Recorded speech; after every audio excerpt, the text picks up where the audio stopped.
So let's go over the story quickly again. A woman cried to Elisha that her husband died, and the collector is coming to take her children. And Elisha told her to use the oil pitcher to fill all the empty vessels. So the miracle happened that the oil flowed until it filled all the vessels.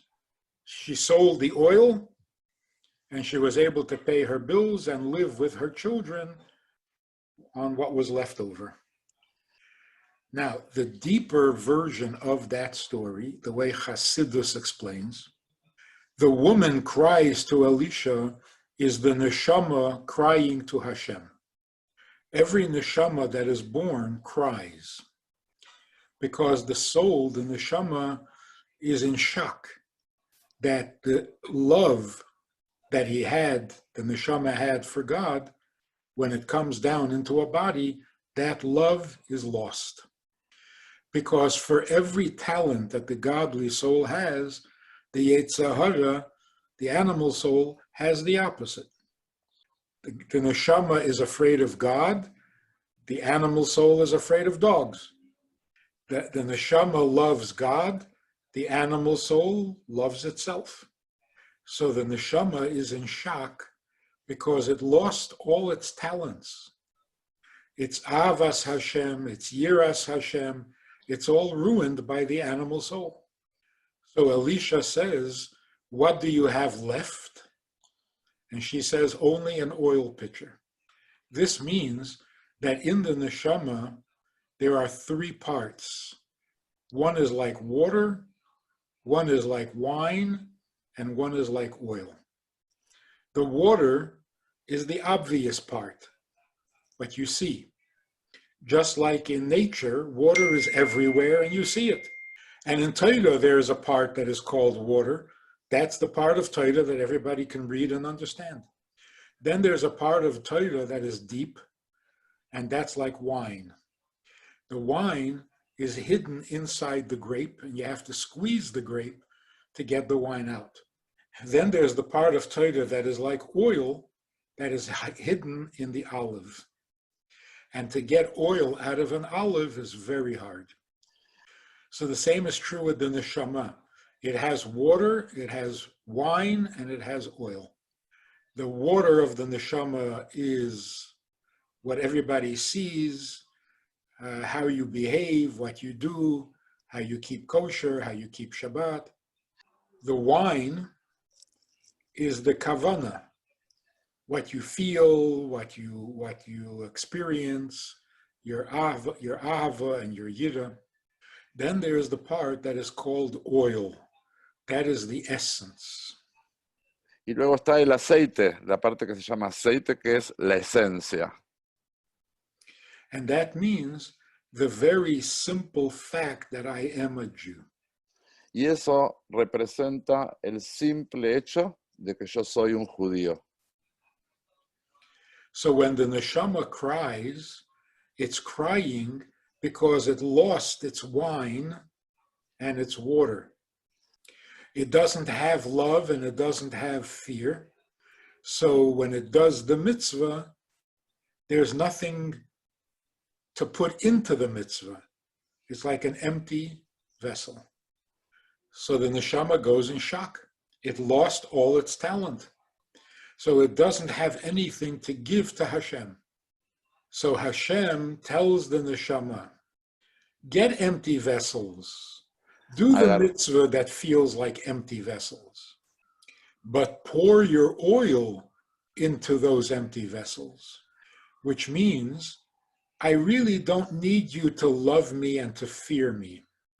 When you do a mitzvah, put yourself in the mitzvah.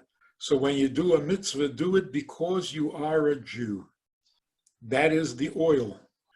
So this story is called the miracle of the oil. But we're going through that today very, very strongly. Because we can't go to shul, we can't go to yeshiva, we can't get together at parties, we can't learn in groups. So we go into shock. What did Hashem do to us? He wants us to serve him. And he's not Él letting quiere, us. So the Torah tells us, God is saying, I don't need your talents. I want you. When you do a mitzvah, do it because you are a Jew. And this is what a Jew does. So don't go to shul, don't go to yeshiva. Be at home. Get comfortable with being a Jew. Not a person with talents who knows how to learn, who knows how to lead a minyan. We don't need that. He needs you. Like with our families, when we're forced to stay home, are we going to be uncomfortable? You're home with your spouse. That's uncomfortable. That means that you're not comfortable with who you are. If you know who you are and you're comfortable, then this is your family, this is your house, and this is your spouse.